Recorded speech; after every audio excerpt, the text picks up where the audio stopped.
Vous écoutez Passage, Passage, le témoin des générations. Épisode 9, j'ai sauté une classe sociale. Et si j'avais été juste un tantinet plus normal, je serais comptable au chômage dans le sud-ouest de la France. Ramdan Toumi n'a pas vraiment le nez sur des tableaux Excel, mais plutôt dans les parfums et dans la mode. Il sème ses projets de Tokyo au Louvre, bien loin du village de Tarn-et-Garonne où il est né. Une success story comme on les aime, comptée dans les colonnes du Monde ou celles du New York Times. Et si ça marche, c'est parce que Ramdan Toumi, il détonne. Je fais du bruit, je suis pas un mec discret, donc je pense que ça gêne un peu certaines personnes. Et comme je ne suis pas l'archétype habituel des gens de ce milieu, je ressemblerai à rien à ce milieu, ma façon de m'habiller, ma façon de me comporter, ma façon de parler, ma façon de faire les choses. Donc je suis un peu un original. Et puis Ramdan, il a une belle histoire. En plus d'être rebeu, j'ai été extrêmement pauvre au point d'être à la rue. Et là, ça fait que l'ascension est d'autant plus brillante et impressionnante parce que je sors du métro et je m'en sors. Ouais.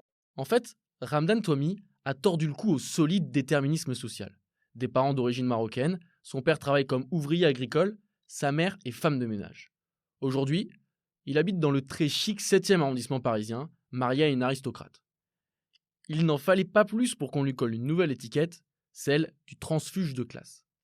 Un terme utilisé un peu à tort et à travers, qu'on a demandé au sociologue Jules Naudet de définir. Je ne parle pas de transfuge de classe ou transclasse, je parle de personnes qui ont une expérience de mobilité sociale ascendante, c'est-à-dire qu'elles ont un statut, une profession différente de celle de leurs parents et plus élevée dans les hiérarchies sociales. Qu'est-ce que vous allez dire à un mec du Tarn-et-Garonne à la campagne? Salut, hier j'étais à Tokyo, à Kotodori, en train de développer une nouvelle boutique. Qui est le mec, il comprend rien, il sait pas de quoi on parle, même un Parisien, il sait pas de quoi je parle. On est trop loin, je suis trop loin, je n'ai plus rien à dire. Le seul truc que je pourrais poser comme question, parce que c'est peut-être un des seuls trucs qui me reste, c'est mon amour du rugby, c'est comment va le club. Voilà, la vie que j'ai menée depuis ces 25 dernières années a fait que quand j'arrive dans le sud-ouest, dans le village de mes parents, c'est de la science-fiction. Même mes frères et sœurs, je sais plus quoi leur dire. Plus le temps passe, plus il est difficile en fait de garder des liens forts avec son milieu d'origine parce que il y a la prise de distance sociale s'accompagne souvent aussi de prise de distance géographique.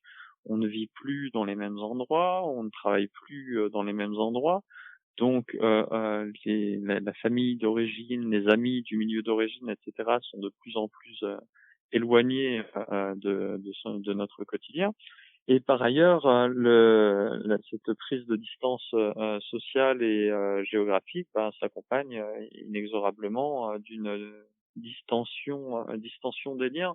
J'ai quitté ce milieu il y a 25 ans, j'ai mes 45, donc j'ai passé plus à l'extérieur de ce milieu qu'à l'intérieur.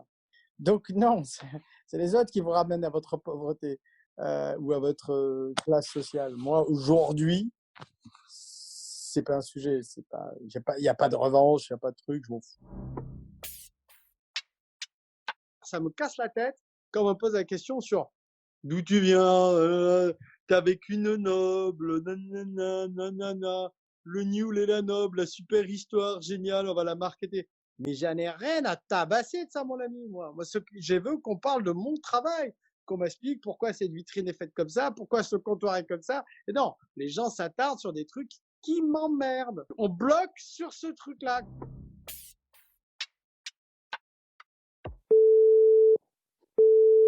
Je m'appelle Adrien Nazelli, je travaille à France Inter et actuellement j'écris un livre où je donne la parole à des parents de transfuges de classe.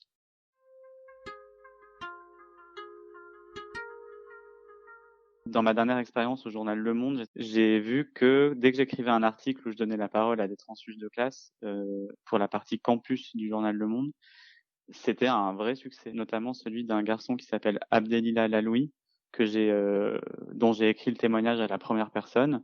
Et cet article qui a été publié en avril 2019 a été l'un des articles les plus lus du monde sur l'année. J'avais des messages qui arrivaient de partout. Le jeune Abdelila aussi, qui a 20 ans, était inondé de messages. Et résultat, les éditions Lattès lui ont proposé d'écrire un livre. Donc il a sorti son livre en janvier dernier sur son histoire. Ce qui fascine les journalistes, c'est qu'on a un exemple, c'est que c'est possible.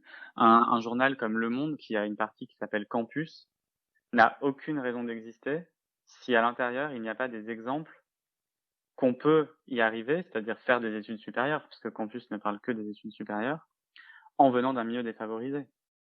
Les médias ont besoin d'exemples qui leur semblent héroïques, qui leur semblent positifs, qui leur semblent porteurs d'espoir. Et donc c'est vrai que quand on montre des personnes qui ont réussi, c'est censé inspirer les autres, donner envie aux autres. Et d'une autre manière, on peut le voir en faisant la critique des médias comme une manière de faire perdurer le système, parce que si lui a réussi, pourquoi pas eux? Vous venez d'écouter Passage. Ce podcast a été réalisé par Victor Le Boisselier, Marion Russel et Yanis Schwitter.